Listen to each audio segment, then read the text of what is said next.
The CBS Radio Mystery Theater presents... Come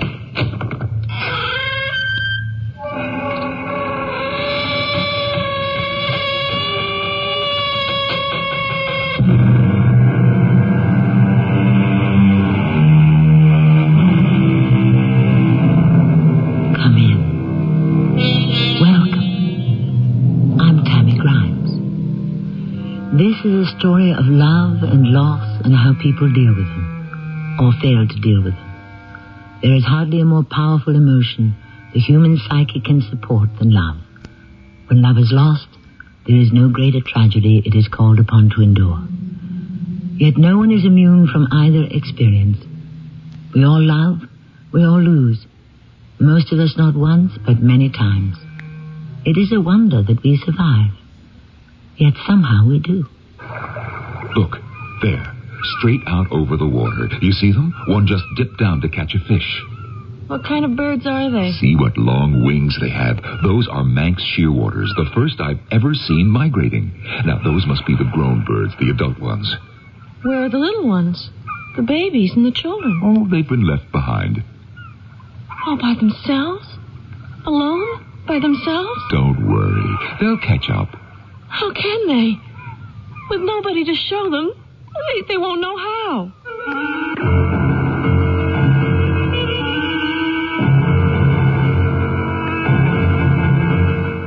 Our mystery drama, Sand Castles, was written especially for the Mystery Theater by Elspeth Eric and stars Norman Rose and Jada Rowland. I'll be back shortly with Act One.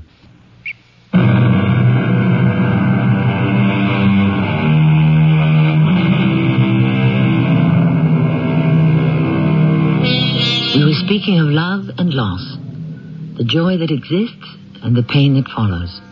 For when we love, we invest a portion of ourselves in the one we love.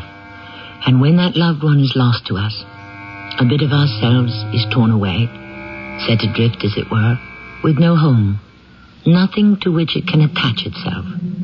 We are then bereft and helpless, calling, "Come back, come back."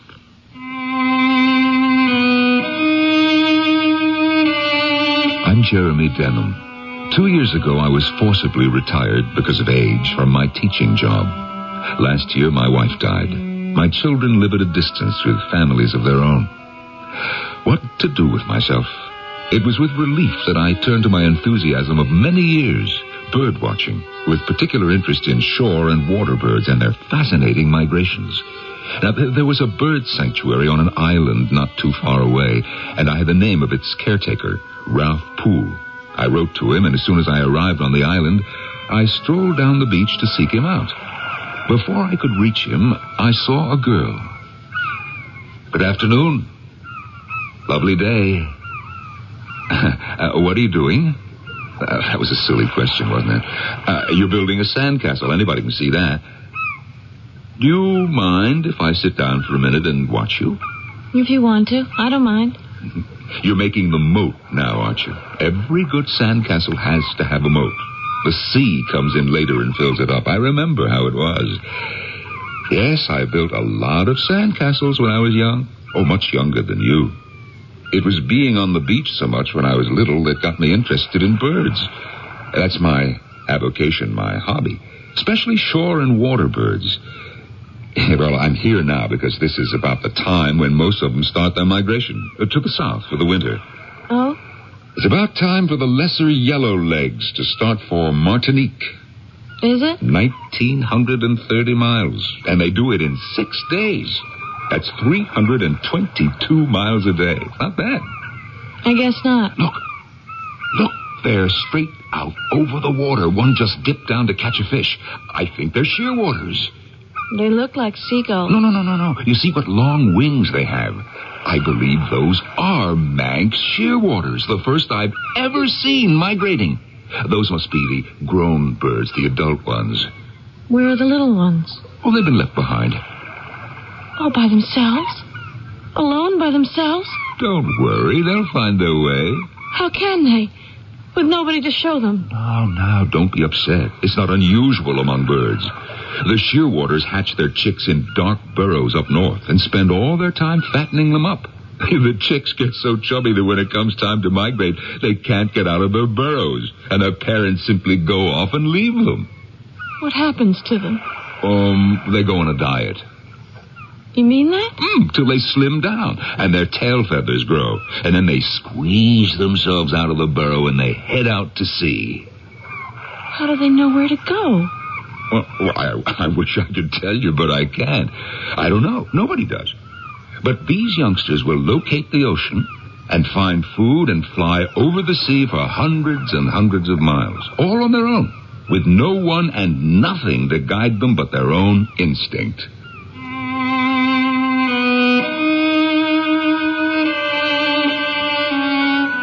That had been the only display of emotion the girl had shown, and when it had subsided, she sat staring out to sea without speaking. After a little, I got up and left her to make my way to my original destination, the small cottage belonging to Ralph Poole. Come in, Mr. Denham. Come in. Oh, thank you, Mr. Poole. Oh, please call me Ralph. Sit down and I'll get you beer. Yes, that would be very nice. I just finished your article on banded birds. Enjoyed it.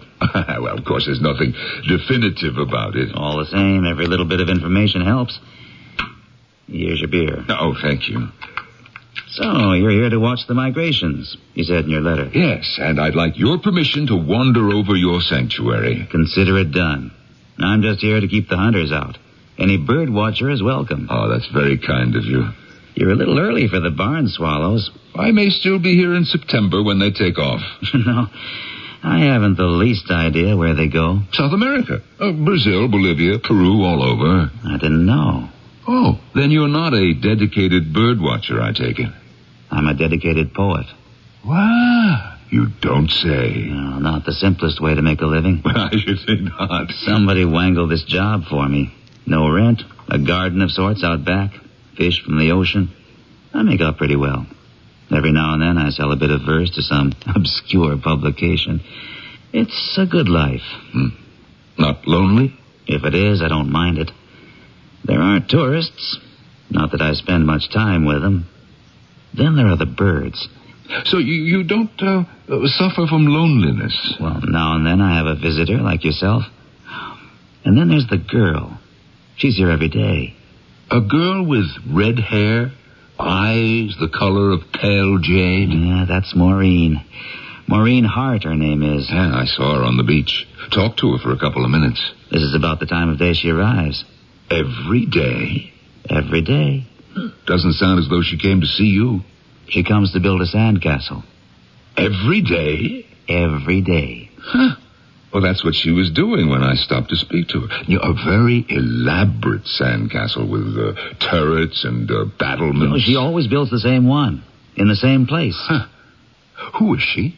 I don't know too much about her.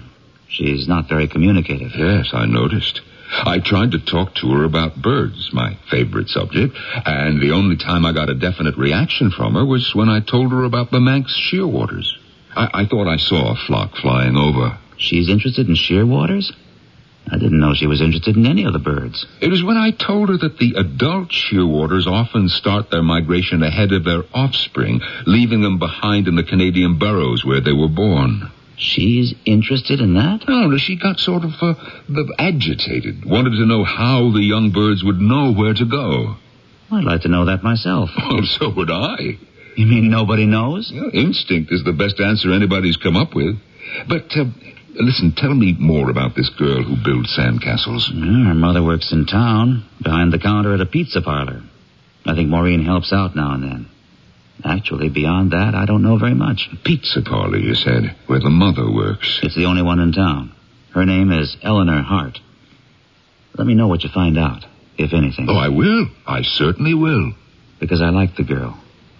I do. I really like her.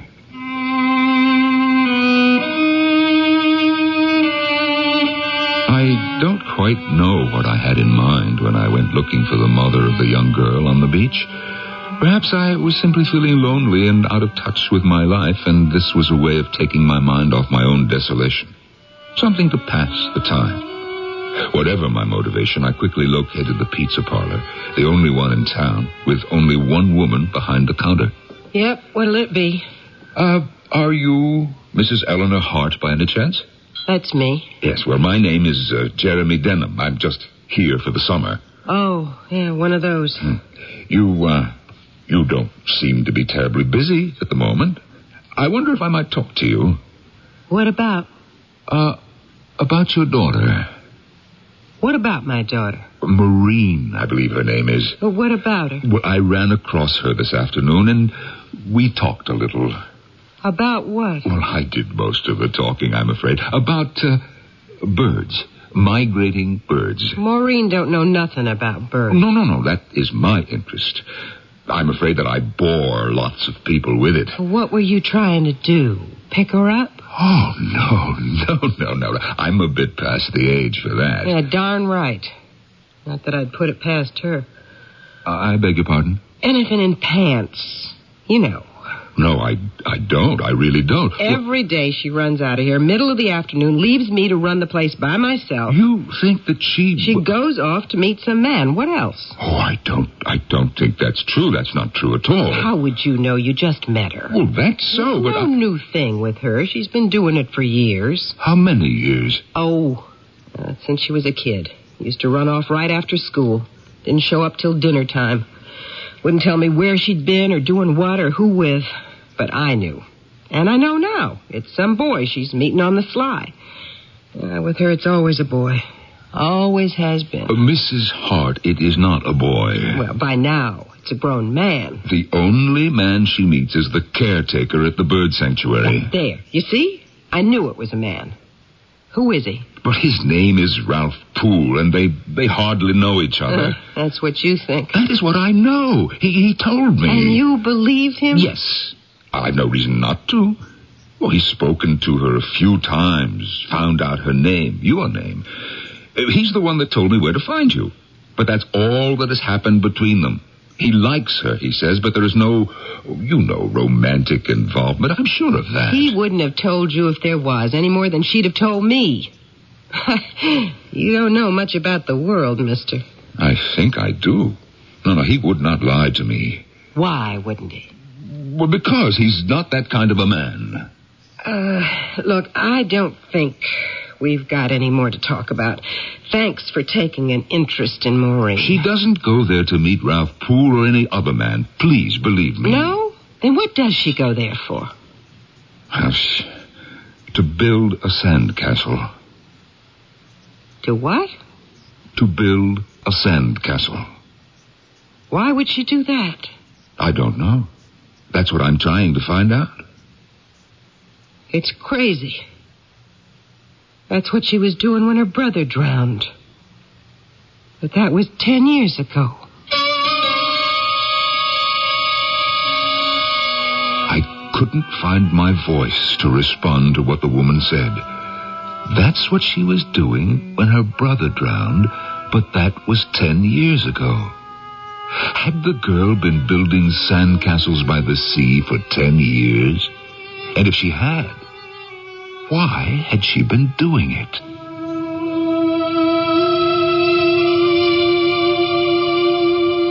I venture to say that there are literally no mundane lives. Set out to investigate the details of any one of them, and sooner or later you will come upon something that marks it unusual, dramatic, or tragic, or perhaps all three. No life is ordinary or uneventful. If it seems so, it is because it is unexamined. I'll be back shortly with Act 2.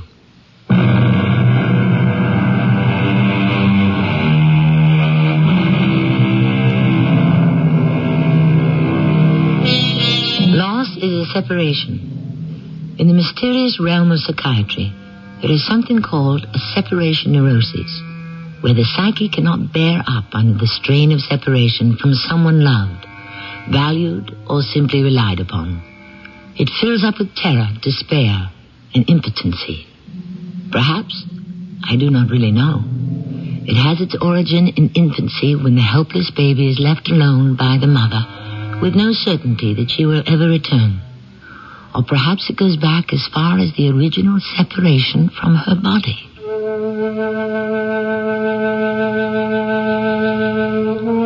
Who was this character, I thought, who'd come barging into my place of work, asking about my daughter, dredging up something I'd finally managed to live with? The death of my little son. I felt like throwing him out, telling him never to show his face again, but for some reason I'll never understand, I didn't. Maybe because he seemed so concerned. Not just interested, but really concerned. I'm so sorry, Mrs. Hart. I had no idea. Oh, that's all right. It was a long time ago. Is it very painful for you to talk about it? But if it is... It's not painful, exactly. Maybe if I talked about it more when it happened. You mean you didn't? You didn't talk about it? It was such a shock. Oh, yes, of course it was. He was only 2 years old, you know. 2 years and 2 months. That's terribly sad. Yes, it was sad. He'd be 12 years old if he hadn't drowned. And maybe my husband... Maybe he... Yes. When Kenny drowned, he just took off. Hasn't been heard from since. Oh, I am sorry. I'll tell you the truth long as I'm at it. He and I hadn't been getting along for quite a while. Actually, I had Kenny because I thought a new baby would fix things up between us. Huh. He did stay with you for 2 years. 2 years and 2 months. He liked having a son, but he never liked being married to me. So you had no one to share your grief with? No. And neither did Maureen? I suppose. Very hard to mourn alone. Well, you just put it out of your mind completely. Forget it ever happened. Have you been able to do that? Well, yes. There are times when I think about it, think back to what was or what might have been, but then I get real busy doing something and I'm all right. And life must go on, you know. Yes, I do know. My wife died last year and my life is going on. Did you love her? Most of the time I did. Other times she irritated me and got on my nerves. But the odd thing is, when she passed away, I missed the times she got on my nerves almost as much as, the other times. I see what you mean. Now, if it isn't too difficult for you, would you tell me about the sand castle? After my husband cut out, I had to go to work. He never sent any money. What am I saying? He never even sent a postcard. And here I am in this dinky town with a 13-year-old daughter. That's not easy. I can see how it wouldn't be. Yeah, pretty daughter. Red hair, green eyes, neat figure. Oh, you've seen her. Oh, yes, she's very pretty. Yeah, always was. The boys at school were after her all the time. Not that you could blame them. Certainly not. I used to bring Kenny to work with me. Then after school, Maureen would stop by here and pick him up. Take him to the beach. Anyway, that's where she said she took him. Oh, probably was. Maybe. I know I didn't see either one of them till that time for dinner. Then one day, she showed up for dinner without Kenny. I was half out of my mind. Of course you were. So naturally, the first thing I said was, "Where's Kenny?" But that girl just gave me this blank look like she'd suddenly gone stupid or something. I kept after and after her. She just kept shaking her head, not talking. She was, like dumb or something. I think she must have been in shock. Well, that could have been it, I guess. Huh. Well, how did you find out that what had happened to Kenny? The police showed up. They said some tourists had found the body and reported it. That poor little boy had drowned in 2 feet of water. Got knocked down by a wave, I guess, and drowned in 2 feet of water. Well, I had the devil's own time getting Maureen to tell me how it had happened. She didn't even know. Not really. She kept telling me how she'd been building this sand castle, and it was all finished except for the flag on top. Seems she always put a flag on top, a piece of seaweed or something.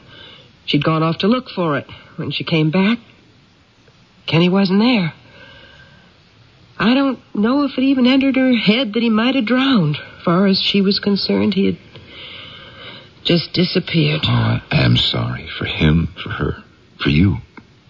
Yeah. I'll tell you something. I have never really believed that story about going off to look for a flag. No, why not?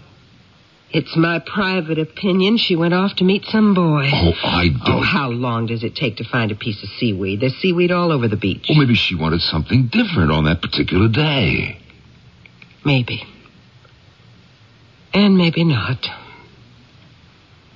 Anyway, Maureen, she just went on like nothing had happened. Oh, surely not. Oh, yes. Yes, she did. Oh, maybe she got a little quieter for a while, but that's all. Didn't you talk to her about Kenny? What was there to say? Kenny was dead. I mean, that's all. There wasn't anything to say. Yeah. Well, thank you for telling me, but it doesn't explain, does it? Why Maureen keeps going back, building the same sandcastle over and over again. We still don't know why she does that. I hadn't told that story in 10 years. And here I was going over the whole thing with a man I'd never seen before. A nice, older man, but nobody who could possibly understand what I went through when I lost Kenny. I didn't know if to believe him when he said Maureen went to the beach every day and built a sandcastle. So when I quit work, I went to find out if it was true. And there she was. Hello, Mother. Just like the man said. What man? Old guy came into the pizza parlor, says, "You come here every day. Been doing it for a long time. Building a sandcastle. New one every day. How long you been doing that without telling me?" Long time. What else you been doing? What?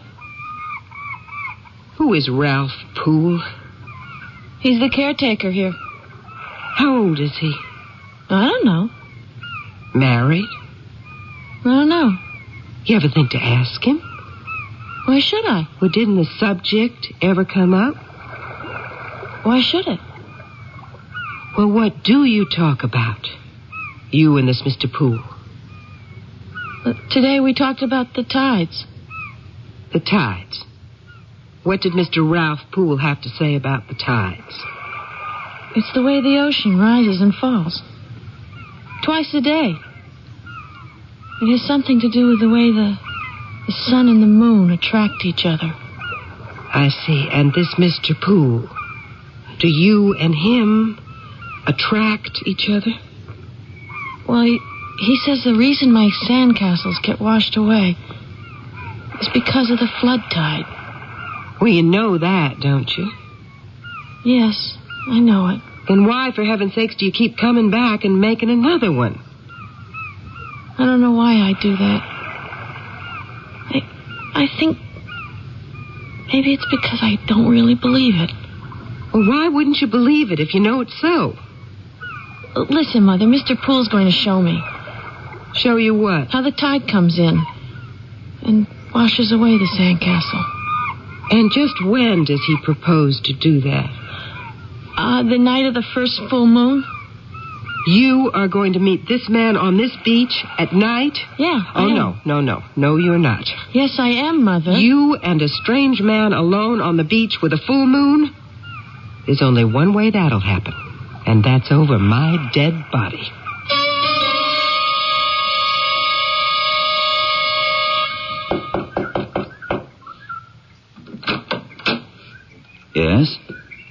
You Ralph Poole? Yes, I am.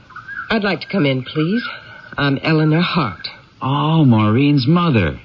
Please come in. Thank you very much. I'm very pleased to meet you, Mrs. Hart. You are? Maureen's told you about me? Well, not much, but some. Has she told you I'm very strict with her? No, she never said that. She really never said much of anything, except where you worked, things like that. Well, she's told me about you. Really? Yes, really. And she told me what you got planned for her. Her and you. Honestly, Mrs. Hart, I don't know what you're talking about. Oh, the beach, the tide, full moon. You know all right. No, that. Now, if you think I'm going to let my daughter out of the house to meet you here late at night... No. Let me explain, please. It's not anything like what you think. It's just an idea I have. Yes, I know all about the ideas men have about young girls. Now, listen to me, please.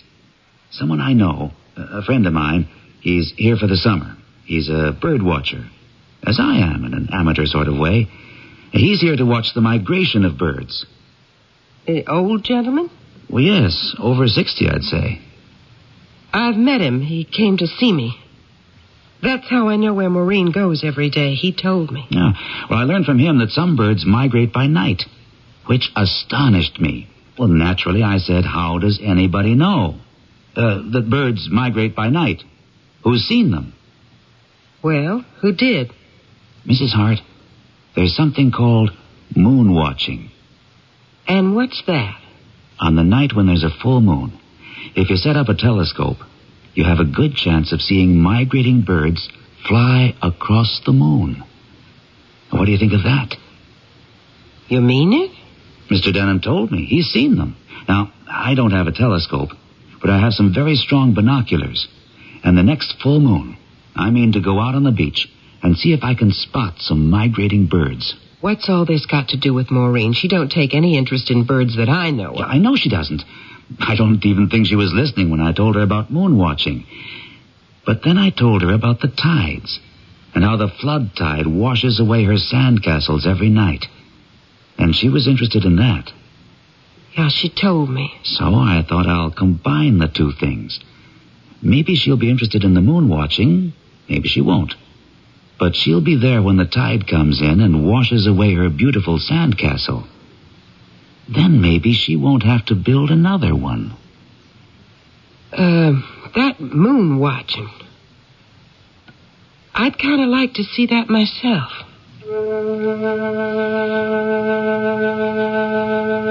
He wasn't such a bad guy. Lots nicer than I thought he'd be. Nice looking, too. About 30, 35, something like that. And educated. You could tell that right away. I knew I was taking a chance, but I told Maureen it was okay. She could go meet him on the night of the next full moon.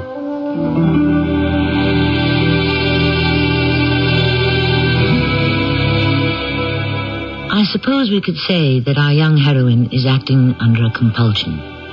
That is, a feeling of being irresistibly driven toward the performance of some action which is irrational, one which she knows and concedes to be irrational. And there lies the mystery of the compulsion. Will demonstrating that the tide washes away every sandcastle she builds deter Maureen Hart from building yet another one, and another, and another, and another? I'll continue with Act 3 shortly.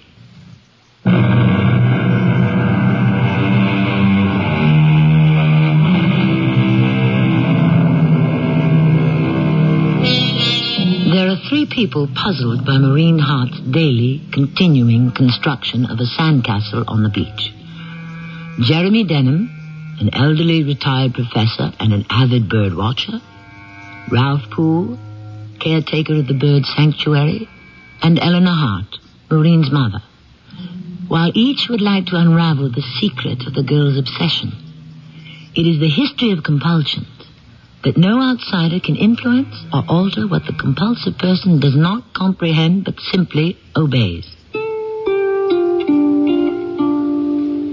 Peculiar woman, Mrs. Hart. I suppose lots of mothers have this fixed idea that every man alive is trying to seduce their daughters. I don't know why this should be, but I don't think it's right. Not that I wasn't attracted to Maureen. I was. But not just because she was pretty. No. Because there was something helpless about her. Something that made me want to protect her and take care of her. Well, anyway, the time of the full moon came around. Maureen and I made a date to meet on the beach. Hi there. Hi. Hi, Mr. Poole. Well, hello, Mrs. Hart. I thought I'd come along. That moon watching business. I'd like to see that. I'm very glad you did that. You know how to use binoculars? I got no idea. I'll show you as soon as I get them adjusted. Maureen, Mr. Poole's going to show us how to look through the binoculars. Well, she won't budge from that sandcastle. No, the tide has started coming in. She'll have to move pretty soon. There. Try that. Okay. Oh, I can see the moon all right. And no birds, though. Well, maybe we won't see any.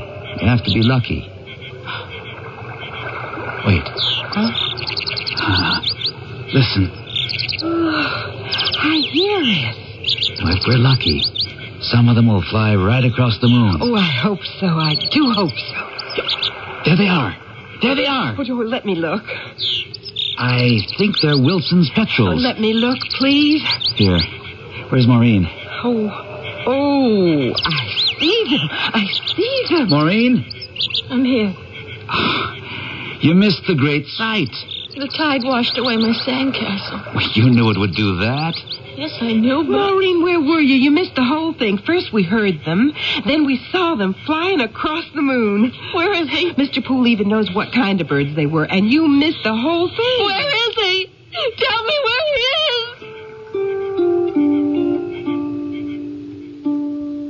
Maureen kept beating at her mother with her fists. Eleanor Hart was completely bewildered. And so, I must admit, was I. We stood by helpless as Maureen sobbed and shrieked at her mother. At last, she subsided. More, I think, from exhaustion than from anything else. Leaning on her mother, she let herself be taken home. A few days later, Mr. Denham stopped by the house, and I tried to tell him about it. It didn't quite turn out the way you'd hoped, did it? I thought just the sight of the sea washing away her beautiful sandcastle would put an end to it. Children don't know about death. How can they? They just feel shock and horror that someone had been taken away from them. But she just kept pummeling her mother and screaming, "Where is he? Where is he? Tell me where he is." Children are very angry when someone they love disappears. Maureen isn't a child. She's over 20. She was a child when her brother drowned. You'd think by this time she'd have taken it in, that her brother is dead. Children can't mourn, you know. I remember when my mother died. I was 10 when that happened. I felt shocked, stunned, really, that she should have gone off and left me, angry, too. But I never grieved in the adult sense. I couldn't. I didn't know how. I do know that there's been a shadow over my life since she died. That shadow may have been my grief. But you seem just fine. Not like a man who's lived his life under a shadow. No. How did you manage that? I don't know that I have managed it. Not completely. I do know, though, that marrying the woman I did helped a lot. No, it hadn't turned out quite the way I'd hoped. My little plan had no effect on Maureen at all. She kept showing up day after day at the same time, building her sandcastle in the same place. I tried not going near her. I watched her from my house. And even when I made a tour of the island looking for hunters, I kept thinking about her and wondering and wanting to be with her. Hello, Maureen. Oh, hello, Mr. Poole. Don't you think by this time you could call me by my first name? It's Ralph. I know. Mind if I sit down? I could help you with the castle. All right. I'm sorry you missed the moon watching the other night.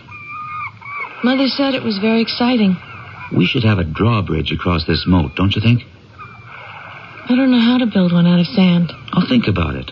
Maybe figure out something. It's finished. Oh, no. Not yet. Yes, it is. It's finished. No. There has to be a flag flying from the topmost turret with the owner's crest on it. A banner. A pennant. No. Every good sandcastle has one. This one doesn't. But it's absolutely essential. I'll go look for one. No! No, don't go. Why not? What's the matter? You go away. Don't leave me. I wasn't going to go far. I don't want a flag. Why not? I never put a flag on top. Why not? Why don't you? I just don't. Ever. But why don't you? There's got to be a reason. No, there doesn't have to be one. Want me to tell you what I think the reason is? It was when you went away from the castle to find a flag that your brother drowned. Isn't that right? That is right, isn't it? I wasn't gone very long.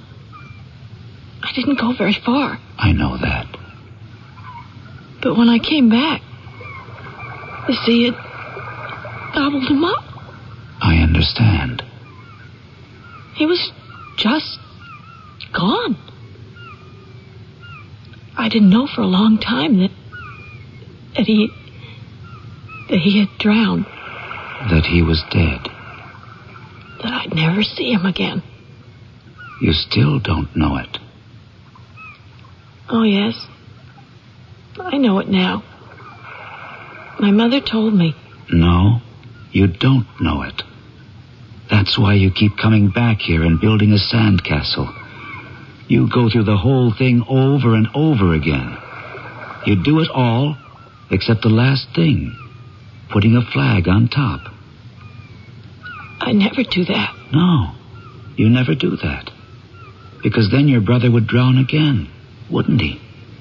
You'd come back from looking for the flag, and the sea would have gobbled him up. As long as you don't do that, there's a chance that he'll be right here where you left him. This time, everything would turn out right. Isn't that so, Maureen? Isn't it? Such a nice little boy. If you can just undo everything, live it all over again, except the last part. Leave out the last part, and then it'll be as though he had never drowned. Such a good little boy. You keep going back over that day, don't you? Keep going over and over it, trying to make it different. I loved him. Of course you did. I loved him a lot. Don't you think I know that? Even when I got cross with him, I still loved him. I know. I never thought anything would happen to him because I loved him. I know. Something did. Probably a big wave came along and knocked him down. And he drowned. He's dead. Yes. And I'll never see him again. That's right. It's like... Like what? Like I died. But you didn't die. You're right here. A little bit of me died. It did. It really did. Oh, I want him back. I want him to come back. I know. Honestly, I do. Why doesn't he come back? Because he's dead, my dear. I can't stand it if he doesn't come back. I need him. I want him. I love him. Why doesn't he come back? Why doesn't he? Just one more time. Why doesn't he come back? Just one more time.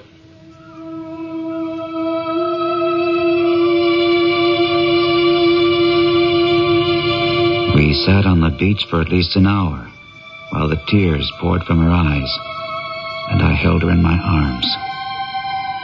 10 years of tears were shed in that hour, I think, and I let them flow. I wouldn't have stopped them for the world. I was happy to hold her and let her cry. But he won't come back, will he? No. Not ever? Not ever. I guess I know that now.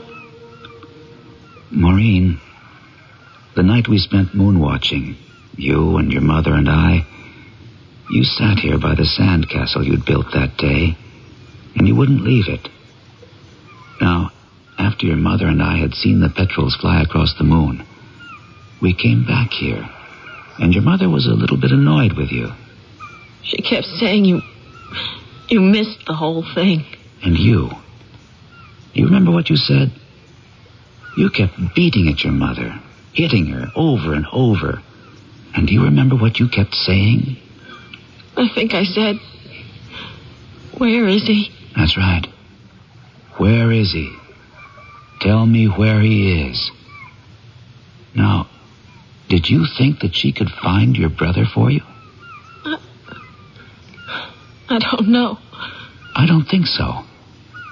I think you wanted her to tell you where your father had gone to, where he is, and how to get him back. Do you think maybe I'm right? Maybe. It could be you're right. We'll talk about it one of these days. Now, let's go up to my house and have a cold drink. And maybe talk a little bit about you and me.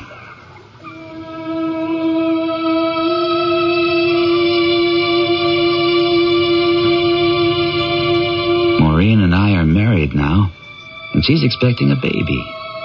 For a time, we talked about setting out to find her father. But after a while, she seemed to lose interest in it. And now, with the baby coming, well, everything is quite different now.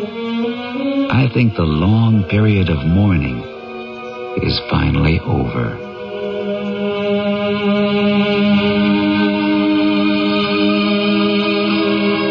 To lose a brother and a father at an early age, I think this is more than a young child can bear.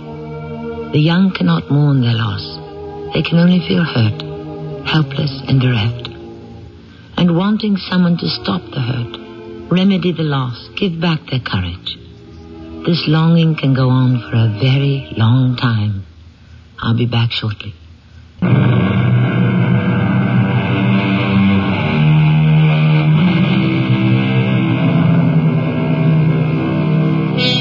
Can children be taught to grieve? I doubt it. The best we can do is help them voice the awful hurt, the endless longing. Hold them close while they yearn and cry. It doesn't seem like much, but it's all we can do. Heaven knows we would do more if we could, but we ourselves are filled with hurt and longing. Our cast includes Norman Rose, Chada Rowland, Terry Keane, and Gordon Gould. The entire production was under the direction of Hyman Brown. This is Tammy Grimes, inviting you to return to our Mystery Theater for another adventure in the macabre.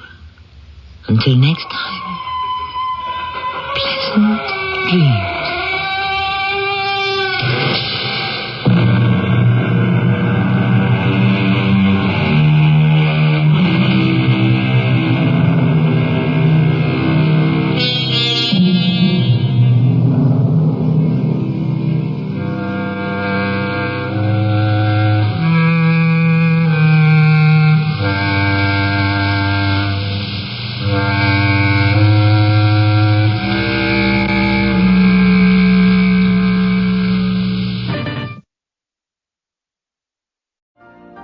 You've been listening to the OTR Gold Network.